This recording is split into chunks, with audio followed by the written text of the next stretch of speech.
오늘 우리가 함께 나눌 말씀은 예레미야 7장의 말씀입니다.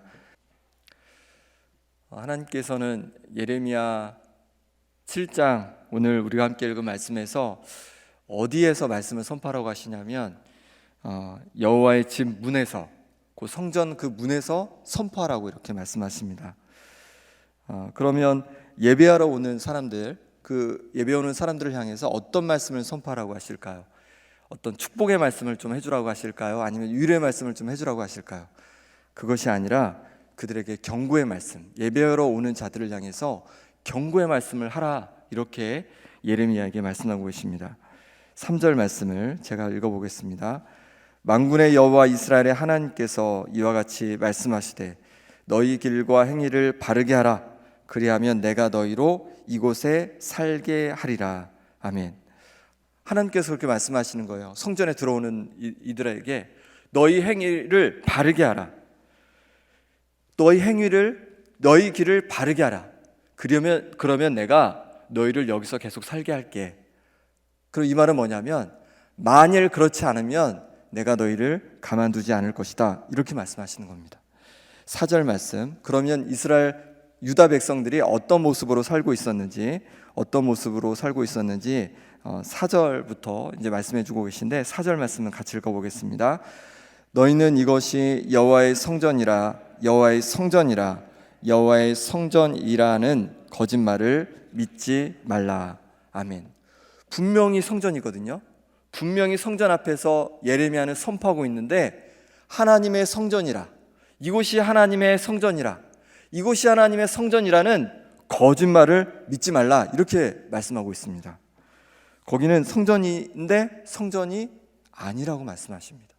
분명히 사람들이 성전이라고 생각하고 들어가는데 하나님의 생각은 그곳은 더 이상 성전이 아니라는 것입니다. 그러면 그곳은 어떤 곳일까요? 11절 말씀 제가 읽어보겠습니다. 11절입니다.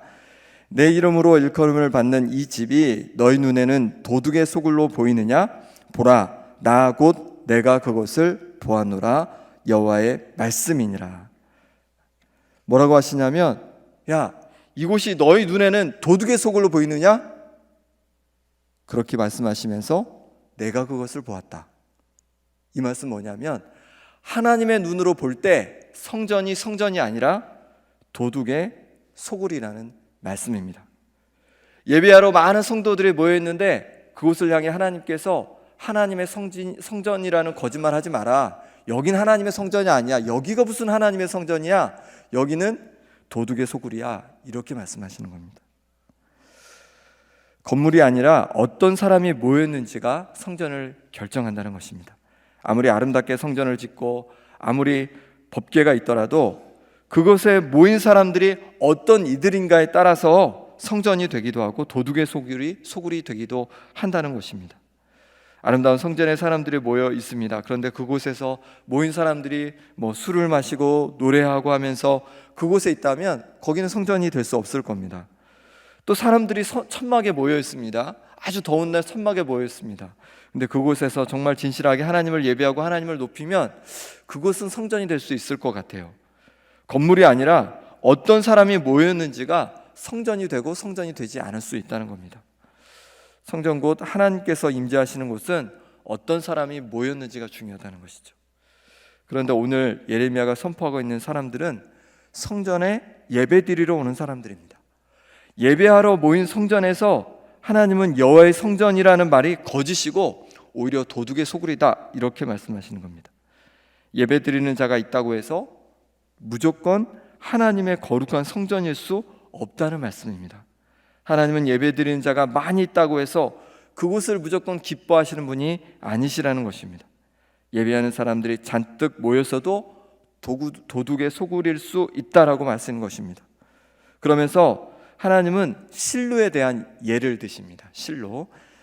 우리 14절 말씀은 같이 한번 읽어보겠습니다. 14절입니다. 그러므로 내가 실로의 행함같이 너희가 신뢰하는 바 내 이름으로 일컬음을 받는 이 집 곧 너희와 너희 조상들에게 준 이곳에 행하겠고. 실로가 어떤 곳일까요?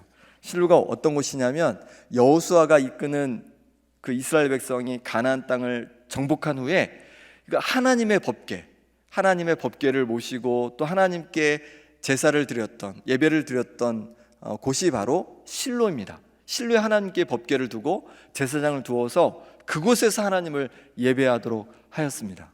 그런데 어느 시점 가서는 실로가 더 이상 하나님을 예배하는 곳이 되지 못하게 됩니다. 왜일까요? 엘리 제사장 때에 엘리 제사장의 두 아들 홈니와 비느하스가 제사장으로, 아버지 엘리를 이어서 제사장으로 임명이 되었는데 그들이 어떻게 행하냐면 아주 악하게 행합니다.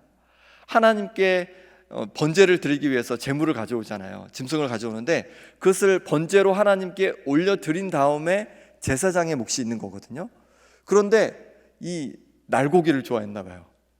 종들을 시켜서 어떻게 하냐면 이 제사장들이 하나님께 예배 드리기도 전에, 하나님께 번제로 드리기도 전에 그걸 가져오라고 합니다. 그래서 막 빼앗아서 자기들이 먹는 거예요. 그리고 성전에서 수종드는 여인을 범하고 음란하고 욕심 많고 그렇게 제사장의 직무를 수행합니다. 그런 가운데 하나님께서 이 엘리 제사장 가문을 심판하게 되는데요. 어느 날 블레셋과의 전쟁에서 밀리니까 법궤를 가지고 이제 오라고 이제 하게 됩니다. 홈리와 비느하스가 법궤를 메고 이제 이스라엘 진영으로 들어갑니다. 그런데 어떻게 됐습니까? 법궤가 있음에도 불구하고 블레셋에 의해서 이스라엘 백성이 패하게 됩니다. 그리고 법궤도 빼앗기게 되죠. 나중에 법궤는 이제 돌아오게 되긴 합니다. 기럇 여아림이라는 곳으로 돌아와서 이제 있게 됩니다. 그리고 나중에 다윗 때에 다시 예루살렘 성으로 옮겨지게 되죠. 이런 일들이 있으면서 실로가 어떻게 됐냐면 하나님을 예배하는 곳이고 하나님을 섬기는 곳이었는데 이 전쟁을 통해서 엘리 제사장의 두 아들 홈니와 비느하스가 죽게 되고 또 이 소식을 들은 엘리 제사장도 의자에 앉아있다가 뒤로 넘어져서 목이 부러져서 죽게 되고 자부 또한 출산하다가 죽게 됩니다. 결국 이 실로는 하나님께 예배하는 곳이었는데 황폐한 곳이 되었다는 것입니다. 그런데 하나님께서 뭐라고 말씀하시냐면 실로의 행함같이 너희가 신뢰하는 바 내 이름으로 일컬음을 받는 이 집 곧 예루살렘 성전 여기를 똑같이 행하겠다 말씀하시는 겁니다. 똑같이 황폐하게 만들어버리겠다. 하나님을 예배하는 곳인데, 하나님을 섬기는 곳인데 황폐하게 만들어버리겠다, 이렇게 말씀하십니다. 15절에도 비슷한 말씀하시는데 15절 말씀을 제가 읽어보겠습니다. 내가 너희 모든 형제 곧 에브라임 온 자손을 쫓아낸 것 같이 내 앞에서 너희를 쫓아내리라 하셨다 할지니라. 아멘. 너희 모든 형제, 에브라임이 온 자손이라고 하는데 에브라임은 야곱의 한 지파죠. 그래서 북이스라엘을 대표하는 지파가 에브라임 지파였습니다. 가장 힘센 지파였습니다. 북이스라엘 중에서. 북이스라엘이 어떻게 되냐면 아수르에 의해서 BC 722년에 그들의 죄악으로 말미암아 멸망을 당하게 됩니다. 이런 일을 남유다 너희에게도 행하겠다, 이렇게 하나님께서 말씀하시는 겁니다. 그러면 하나님은 성전이 파괴되는데 그대로 두시고 성전을 파괴되도록 내버려 두실까요? 결국 바벨론에 의해서 이제 이 남유다와 예루살렘이 파괴되고 성전도 파괴되게 되는데 왜 그렇게 그대로 내버려 두실까요? 그들의 예배를 안 드려서일까요? 그렇지 않았습니다. 예배를 드리지 않아서가 아니라 그들의 삶의 태도가 문제였습니다. 코로나로 말미암아 하나님께 예배하는 것이 점점 어려워지고 있습니다. 교회에서 예배하는 것도 인원 제한이 있고 또 코로나가 심한 지역에서는 아예 영상으로만 이제 예배를 드립니다. 우리도 영상으로 예배를 많이 드렸죠. 이런 상황을 보면서 코로나에 대한 원망하고 또 정부에 대해서 원망하고 이렇게 하기보다는 하나님께서 혹 우리의 예배를 기뻐하지 않는 것은 아닌가, 우리 자신을 돌아봄이 필요하겠습니다. 혹 우리가 예배한다고 모였지만 교회를 하나님의 거룩한 성전이 아니라 도둑의 소굴로 만들고 있는 것은 아닌지 우리 자신을 돌아보는 것이 필요하다는 것입니다. 그런 어떤 삶의 태도가 성전과 도둑의 소굴을 결정하는 것일까요? 우리 마지막으로 5절 6절 말씀을 같이 읽어보겠습니다. 5절 6절 두 절입니다. 같이 읽겠습니다. 시작. 너희가 만일 길과 행위를 참으로 바르게 하여 이웃들 사이에 정의를 행하며 이방인과 고아와 과부를 압제하지 아니하며 무죄한 자의 피를 이곳에서 흘리지 아니하며 다른 신들 뒤를 따라 화를 자초하지 아니하면. 아멘. 여기 보면 크게 두 가지를 말씀하고 있는데, 하나는 뭐냐면, 하나는 이웃과의 관계를 말씀하고 있고, 다른 하나는 하나님과의 관계를 말하고 있습니다. 이웃들 사이에서 정의를 행하고, 또 이방인과 고아와 과부 곧 소외된 이들을 압제하지 말고 무죄한 자의 피를 흘리지 않는 것을 말씀하고 있는데, 그 아래 이제 쭉 읽어보시면 유다 백성은 그렇게 하지 않았습니다. 오히려 하나님을 예배하면서도 도둑질하고 살인하고 간음하고 거짓 맹세하고 또 소외된 자들을 압제하고 무죄한 자의 피를 흘리는 등 이웃을 사랑하지 않았습니다. 또한 우상도 섬겼습니다. 우상을 섬기지 말라고 했는데 우상을 섬겼습니다. 그래서 자식들이 18절에 보면 그런 표현이 있는데, 자식들이 나무를 주워오면 아버지가 불을 뗍니다. 그럼 부녀들은, 아내들은 이제 반죽을 가지고 과자를 만드는데, 그게 어떤 과자냐면 여왕을 위한 과자다, 이렇게 얘기합니다. 하늘의 여왕, 곧 이방 여신을 섬기는 그런 과자를 만들어서 그렇게 바쳤다는 거예요.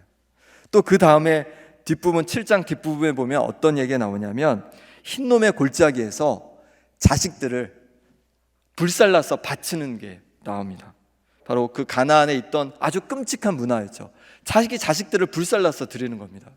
그런데 너무 많은 자식들을 그곳에서 제물로 바쳤기 때문에 그곳을 흰놈의 골짜기로 부르지 말래요. 뭐라고 부르라고 하냐면 죽음의 골짜기로 부르러라, 이렇게 말하고 있습니다. 하나님을 섬긴다고 하면서 이웃에게 악을 행하고, 또 하나님을 섬긴다고 하면서 우상을 더불어 섬겼던 이들을 향해서 하나님께서는 이제 여기는 예배당이 아니라 도둑의 소굴이다, 이렇게 말씀하신 거고, 결국 이곳을 더 이상 예배당으로서가 아니라 다 무너뜨려 버리겠다, 이렇게 하나님께서 말씀하신 것입니다. 우리를 돌아보는 것이 필요하겠습니다. 하나님께서 우리 예배를 받으시겠습니까? 안 받으시겠습니까? 우리가 모여있는 곳이 거룩한 성전입니까? 아니면 도굴의 소굴입니까? 바로 우리의 삶의 태도에 달려 있다는 것입니다. 두려움으로 이 말씀을 대하고, 또한 우리의 삶의 태도를 코로나의 상황 속에서 여러 가지 어려움을 당하면서 우리의 삶의 태도를 점검하며 하나님께 온전히 돌아설 수 있는 거룩한 예배를 드릴 수 있는 우리가 될 수 있기를 간절히 바랍니다. 함께 기도하겠습니다. 이 시간에 같이 기도하실 때 우리 자신을 돌아보기 원합니다. 여러 가지 어려움이 있을 때, 예배 드리는 것도 어렵고 또 함께 모이는 것도 어려울 때 그 누군가를 원망하고 또 비판하는 것이 아니라 우리를 돌아봐야 합니다. 우리의 삶의 태도를 돌아봐야 합니다. 우리가 정말 우리의 이웃을 하나님의 사랑으로 사랑하고 있는지, 일단 우리가 하나님을 정말 제1의 하나님으로, 그렇게 유일한 하나님으로 경외하며 살고 있는지 돌아보는 것이 필요합니다. 이 시간 우리 자신을 돌아보면서 하나님, 우리의 모습을 긍휼히 여겨 주시옵소서. 우리 교회의 모습을 긍휼히 여겨 주옵소서. 한국교회의 모습을 하나님 아버지 긍휼히 여겨 주시고 용서해 주시라고 기도하면 좋겠습니다. 또한 기도하실 때, 내일이 주일입니다. 주일 예배할 때 우리의 심령이 예배하기에 합당한 심령 되게 해주시라고 이 시간 우리 함께 기도하겠습니다. 아버지 하나님, 이 시간에 주님 앞에 나왔습니다. 우리 자신을 돌아보며 나옵니다.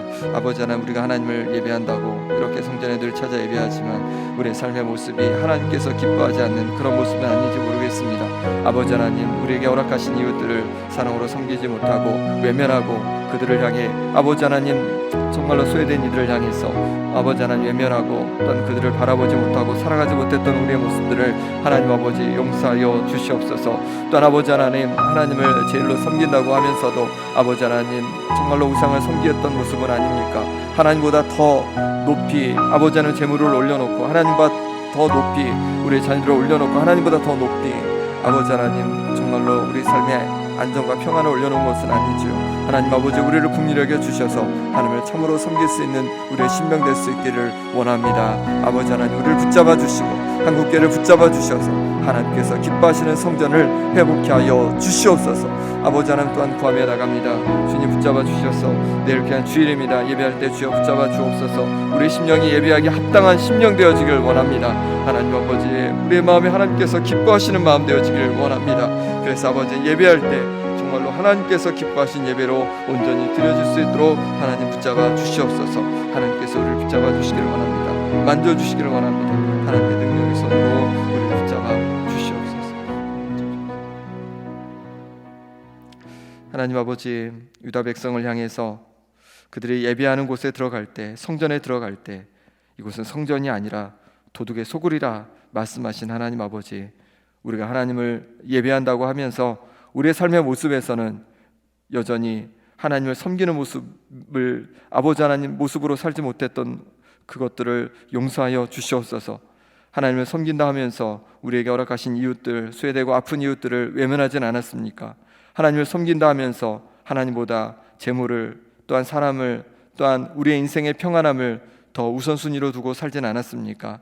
아버지 하나님, 우리를 용서해 주시고 이제 하나님을 아버지 하나님 온전히 섬기며 하나님께서 기뻐하시는 삶의 태도로 말미암아서 하나님께 영광 돌리는 우리의 예배될 수 있도록 역사하여 주시옵소서. 코로나로 말미암아서 여러 가지 힘들고 어려운 가운데 있습니다. 이런 시간을 통해서 한국교회가 더욱더 우리 자신을 돌아보게 되게 하여 주시고 하나님께서 기뻐하시는 성전으로 회복되어 가게 하여 주시옵소서. 예수 그리스도의 이름으로 기도드립니다. 아멘.